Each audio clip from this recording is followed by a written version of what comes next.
नमस्कार, राज की बात में आपका स्वागत है। इन दिनों पॉलिटिकल पार्टियों की मीटिंग लगातार चल रही है। कांग्रेस भी मीटिंग पर मीटिंग कर रही है, स्टेट लेवल पर मीटिंग कांग्रेस के अंदर हो रही है, तो उसके साथ ही सेंट्रल लीडरशिप कांग्रेस के हैं वो भी कंफ्यूज हैं और इस बात के लिए कि रीजनल पार्टियों के साथ इनका कैसा संबंध होना चाहिए और वो रीजनल पार्टियां जो कांग्रेस से अलग होकर अपने पहचान बनाई, कुछ राज्यों में सरकार बनाई, वो अब परेशान हैं, तो उसके साथ कॉपरेशन कैसा होना चाहिए। क्या उन पार्टियों के साथ जो आगे मीटिंग चल रही है, बातचीत चल रही है, कुछ मर्जर प्लान पर भी बातचीत होगी, इसके लिए भी कांग्रेस में मीटिंग चल रही है। तो दूसरी तरफ कुछ रीजनल पार्टियां अपने अस्तित्व को बचाने के लिए मीटिंग कर रही है। उद्धव ठाकरे की पार्टी का भी वही हाल है और दूसरे और ममता बनर्जी की पार्टी का वैसी ही स्थिति है। दोनों पार्टियां फिर से टूट फूट के कगार पर है, यानी कि इन रीजनल पार्टियों को लगने लगा है कि नहीं, अब हमारा अस्तित्व नहीं बचेगा तो आगे करना क्या चाहिए। ममता बनर्जी के पास तो ऑप्शन है कि वो कांग्रेस के साथ भी मिलजुल सकती है, शिवसेना के पास तो वो भी ऑप्शन नहीं है। उसके साथ तो ऑप्शन एक ही है, उद्धव ठाकरे सरेंडर करें, एकनाथ शिंदे के साथ मिलजुल कर बातचीत करें, बीजेपी को बीच में लाएं और फिर एकनाथ शिंदे उद्धव ठाकरे की पार्टी एक हो, भारतीय जनता पार्टी के साथ गठबंधन हो और यही एकमात्र इन लोगों के पास विकल्प बच गया है। लेकिन जो चुनौतियां नई बनने वाली है, यानी कि मर्जर प्लान जो कांग्रेस के साथ रीजनल पार्टियों का चल रहा है, बातचीत शरद पवार की पार्टी से भी, बातचीत ममता बनर्जी की पार्टी से भी, यहां तक कि आंध्र प्रदेश के अंदर जो टीडीपी, बीजेपी और पवन कल्याण की पार्टी का यह ऐतिहासिक जीत हुई है पिछली बार के चुनाव में, उससे वाईएसआरसीपी यानी जगन मोहन रेड्डी की पार्टी, उसमें भी एक घबराहट है क्योंकि उनके राज्यसभा सांसद भी छोड़ छोड़ कर जा रहे हैं। उनसे भी बातचीत चल रही है कांग्रेस के लिए कि आपके पिता भी तो कांग्रेस के ही थे, मुख्यमंत्री रहे हैं, अब एक साथ मिल जाए। तो वाईएस शर्मिला जो कांग्रेस की अध्यक्ष है आंध्र प्रदेश की, उनको लेकर भी चर्चा हो रही है कि भाई बहन एक साथ आ जाएं और फिर जगन मोहन रेड्डी के नेतृत्व में कांग्रेस आंध्र प्रदेश के अंदर फिर से खड़े होने के लिए तैयारी करे। हालांकि ये मर्जर प्लान अभी सक्सेस होने के कगार पर नहीं है क्योंकि ममता बनर्जी की परेशानी अलग कि हम राहुल गांधी के इशारे पर काम नहीं कर सकते, शरद पवार, सुप्रिया सुले राहुल गांधी के साथ उनके आधार पर काम नहीं कर सकते। तो खैर, ये जो चुनौती बनाने की कोशिश की जा रही है, वो चुनौती तो भारतीय जनता पार्टी के लिए ही है और भारतीय जनता पार्टी जिसके सामने चुनौती पेश करने के लिए कांग्रेस ये सोच रही है कि 99 पर अटके थे पिछली बार, अगर इन पार्टियों को साथ मिला लेते हैं तो पिछली बार के अनुसार भी अगर देखें तो ममता बनर्जी, शरद पवार, जगन मोहन रेड्डी, इन सारी पार्टियों के अगर कांग्रेस के साथ मर्जर हो जाता है तो कम से कम 125-30 सीटों पर तो पहुंच जाते। हालांकि अब तो ममता की पार्टी भी टूट गई, उनके पास भी अब 8 सांसद बचे हैं और उधर 8 सांसद बचे हैं शरद पवार की पार्टी के साथ। अगर मर्जर प्लान इनका सामने आता है तो ये लोग भी छोड़कर भाग जाएंगे जैसी स्थिति है। तो इसलिए ये जो मर्जर की कोशिश कांग्रेस और उनकी सहयोगी पार्टियां कर रही है, जो कांग्रेस से अलग हुई थी, वो चुनौती किसके सामने है? भारतीय जनता पार्टी के सामने। और इसीलिए मीटिंग भारतीय जनता पार्टी में भी हो रही है, संगठन में बदलाव की कोशिश और सरकार में भी बदलाव की कोशिश। मोदी सरकार का 2 साल हो गया, 2 साल पूरा पीएम मोदी ने इस कार्यकाल में कर लिया 2024 के चुनाव के बाद। और उसी समय जब प्रधानमंत्री मोदी ने अपनी पहली कैबिनेट बनाई थी तो इस बात के लिए कहा गया था कि हर 3 महीने पर रिपोर्ट कार्ड होगा, रिपोर्ट कार्ड मंत्रियों का, कि आपने अपने पोर्टफोलियो के अनुसार अपने मंत्रालय में कितना काम किया, क्या क्या काम किया और उसमें कहां कहां हर्डल आए, आपके मंत्रालय को लेकर कितनी कंट्रोवर्सी पैदा हुई, क्या विवाद रहा, किसी भी मंत्री को अगर नेशनल लेवल पर उनके मंत्रालय के कामों के कारण कोई ज्यादा बड़ा विवाद होता है, यानी कि कृषि मंत्रालय अगर शिवराज सिंह चौहान के पास है और किसानों की समस्या ऐसी बढ़ती है कि वहां किसान आंदोलन फिर से एक्टिवेट होने लगते हैं, वो एजेंडा आधारित न हो, अगर किसान संगठन जो कि वामपंथी किसानों का संगठन है, कांग्रेसी किसानों का संगठन है, वो तो विरोध करेगा ही, लेकिन अगर उसमें अलग अलग संगठन के लोग जुड़ते हैं और लगता है कि वैसे डिमांड कर रहे हैं जिसको चौहान साहब अगर किसी तरीके से जस्टिफाई नहीं कर पा रहे तो उनकी भी छुट्टी हो सकती है, यह बात कही गई थी। अगर धर्मेंद्र प्रधान जिनके हाथों में ये कमान है और अगर ये मानव संसाधन विकास मंत्रालय और ये हायर एजुकेशन डिपार्टमेंट इनके पास है, विवाद अगर बढ़ता है और उस विवाद में लगता है कि नहीं आपको रिप्लेस करना जरूरी है, क्योंकि एक नैरेटिव क्रिएट करना भी चाहिए कि आपके हाथों में कमान थी, आप चला रहे थे, ये समस्याएं पैदा हुई और इसीलिए रिपोर्ट कार्ड की बात की गई थी पीएम मोदी के कैबिनेट के लिए। हर 3 महीने पर इसके लिए रिपोर्ट कार्ड सामने आता था।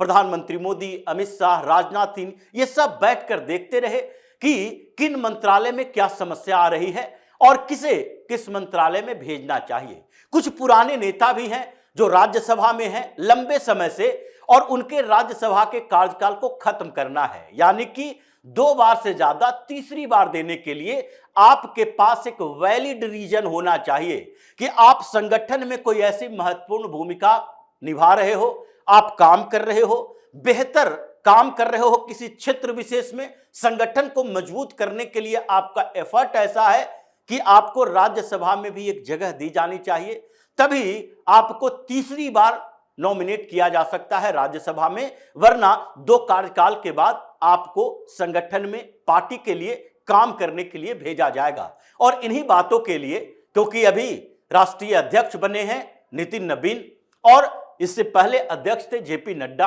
तो ऐसी स्थिति में एक मीटिंग की जरूरत थी कि अब संगठन में भी बदलाव करना है, यानी कि 2 साल मोदी कैबिनेट का हुआ, एक्सपेंशन करना है, कुछ नई पार्टियों के कुछ नए सांसद आ रहे हैं, कुछ एडजस्टमेंट भी करना है सहयोगी पार्टियों के साथ, विपक्ष के कुछ विद्रोही बागी गुटों के साथ भी सामंजस्य बिठाना है, तो इन सब के लिए एक मीटिंग की जरूरत थी और इसीलिए अमित शाह के साथ मीटिंग हुई। यह मीटिंग रक्षा मंत्री राजनाथ सिंह के घर पर हुई, उनके आवास पर हुई, भारतीय जनता पार्टी की, और उसमें संघ के कुछ लोग शामिल हुए, क्योंकि ये संघ के और संगठन जो भारतीय जनता पार्टी की है उसके साथ सरकार है, उन सब में बड़े उलटफेर की तैयारी थी। नितिन नवीन के लिए एक नई टीम बनानी है, क्योंकि उनके पास संगठन का अनुभव तो है लेकिन क्षेत्र विशेष के संगठन का अनुभव है। किन्हीं किन्हीं जगहों पर छत्तीसगढ़ में उनका उपयोग किया गया, बिहार में उपयोग किया गया, अलग अलग स्टेट में उपयोग किया गया है। ओवरऑल जो भारतीय जनता पार्टी का संगठन जो पूरे देश में काम कर रही है, उसके लिए कुछ अनुभवी लोग उनकी टीम में शामिल होंगे। इसके लिए भी जरूरत है कुछ नेताओं को जो अभी सरकार का हिस्सा हैं उन्हें संगठन में लाया जाए, और कुछ संगठन में संघ के जो काम कर रहे हैं उन संघ के कुछ बड़े नेताओं को फिर से भारतीय जनता पार्टी के संगठन में लाया जाए। और इसके लिए एक मीटिंग हुई। मीटिंग 4 घंटे से ज्यादा समय तक चली और इस मीटिंग में अमित शाह थे, जेपी नड्डा थे, नितिन नवीन थे और उनके साथ ही राजनाथ सिंह तो थे ही, लेकिन संघ के 2 नेता यानी कि शिव प्रकाश और अरुण कुमार और भारतीय जनता पार्टी के संगठन महामंत्री बीएल संतोष, इन सब के बीच एक मीटिंग हुई और उसी मीटिंग में एक और मंत्री को बुलाया गया, धर्मेंद्र प्रधान को, जिनके ऊपर अभी कुछ विवाद चल रहा है। क्योंकि ऐसा नहीं था कि धर्मेंद्र प्रधान अगर उस मीटिंग में हिस्सा लिए तो केवल उन्हें सजेस्ट करने के लिए, सलाह लेने के लिए बुलाया गया था, क्योंकि सरकार के तरफ से और संगठन के बीच में, यानी कि जेपी नड्डा जो पूर्व राष्ट्रीय अध्यक्ष, संगठन चलाने की लंबा अनुभव उनके पास भी, अमित शाह जो भारतीय जनता पार्टी के राष्ट्रीय अध्यक्ष रह चुके हैं, अभी मंत्री हैं, उसके साथ अगर राजनाथ सिंह की बात करें वो भी भारतीय जनता पार्टी के राष्ट्रीय अध्यक्ष रह चुके हैं, वो भी मंत्री हैं, और इनके अलावा जो बीएल संतोष जो संगठन महामंत्री हैं वो अभी भी संगठन को बेहतर तरीके से भारतीय जनता पार्टी में चला रहे हैं और उनकी संघ के साथ भी अच्छी भूमिका है। दोनों के तालमेल के तौर पर बीएल संतोष का उपयोग किया जाता है। इन सब के बीच में अगर संघ के दो लोग इसमें आए, यानी कि यह बताया जा रहा है कि नितिन नवीन की जो नई टीम बनाई जाएगी उसमें संघ से भी कुछ वैसे लोगों को लाया जाएगा जो लंबे समय से संगठन के स्तर पर काम कर रहे हैं, भारतीय जनता पार्टी और संघ के बीच पुल का काम कर रहे हैं। उसके लिए अरुण कुमार और शिव प्रकाश, ये दोनों को बुलाया गया था कि संघ के तरफ से क्या क्या आइडिया है, किन लोगों के नामों पर चर्चा होनी चाहिए, इन सब के लिए इन दोनों को बुलाया गया था। लेकिन इस बीच धर्मेंद्र प्रधान को भी इस मीटिंग में शामिल किया गया और धर्मेंद्र प्रधान जिनके खिलाफ अभी एग्रेशन है नीट के पेपर लीक के बाद और कुछ और पेपर लीक के बाद, ये लगातार चल रहा है। राहुल गांधी भी उन्हीं के खिलाफ लगे हैं, कई संगठन भी उनके इस्तीफे की मांग कर रहे हैं और इस बात को लेकर अभी चर्चा भारतीय जनता पार्टी के अंदर भी है। तो इन सब के लिए एक मीटिंग हुई, 4 घंटे से ज्यादा की मीटिंग हुई और जिसमें चर्चा हुई कि 2 साल मोदी सरकार के कैबिनेट का, नए कैबिनेट का हो चुका है, इसमें भी रिसफल की संभावना है। उद्धव ठाकरे के जिन सांसदों को यह कहा जा रहा है कि वो या तो बीजेपी में या एकनाथ शिंदे के गुट में या दोनों के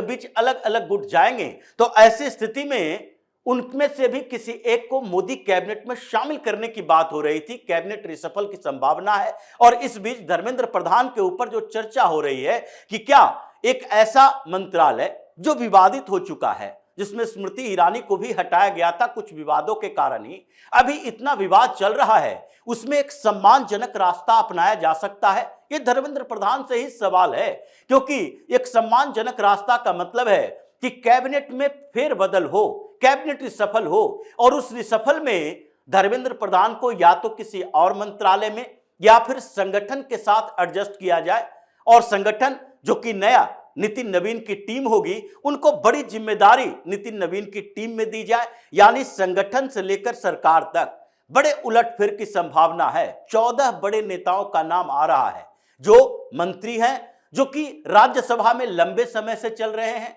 जो संगठन में आने की जिनकी संभावना है और जिनके छुट्टी की संभावना है। इन लोगों को दरकिनार किया जाएगा, कुछ दूसरी भूमिकाएं दी जाएगी और इसीलिए जो मैराथन मीटिंग चली है, इसमें कहा जा रहा है कि भारतीय जनता पार्टी की तरफ से इस मीटिंग का मतलब ही था कि प्रधानमंत्री मोदी 19 तारीख को वापस आ रहे हैं G7 के समिट से, और उससे पहले जो मीटिंग चल रही है वो मलमास के कारण थोड़ा टाला जा रहा था कि ऐसे समय में कोई नया अनाउंसमेंट नहीं किया जाना चाहिए, संगठन में बदलाव नहीं किया जाना चाहिए। इसीलिए ये मीटिंग वैसे वक्त में हुई और प्रधानमंत्री मोदी के लौटने के बाद ये बड़ा फैसला होगा, यानी कि भारतीय जनता पार्टी भी चुनौती को स्वीकार कर रही है और लड़ने के लिए उस नई टीम से तैयार है जो नितिन नवीन की टीम होगी, प्रधानमंत्री मोदी और अमित शाह की टीम होगी, और दूसरी तरफ जो राहुल गांधी अपने नए एजेंडे में चल रहे हैं, लोगों के साथ, स्टूडेंट के साथ, छात्रों के साथ मीटिंग, बड़े आंदोलन की तैयारी और कुछ पार्टियों के साथ साठगांठ करके मर्जर प्लान, इन सब से निपटने के लिए एक मजबूत टीम की जरूरत है, जिसके लिए मीटिंग का दौर तो चल रहा था, लेकिन अब फाइनल मीटिंग हो रही है और इसका मतलब है प्रधानमंत्री मोदी के वापस लौटते यह जल्द ही कुछ बड़ा बदलाव भारतीय जनता पार्टी के संगठन और सरकार दोनों में ही होने वाला है। तो इसी तरह की खबरों के साथ फिर से हाजिर होंगे, तब तक के लिए बने रहिए हमारे साथ और देते रहिए हमें सहयोग, ताकि इसी तरह की खबर हम आपके लिए लाते रहें। धन्यवाद।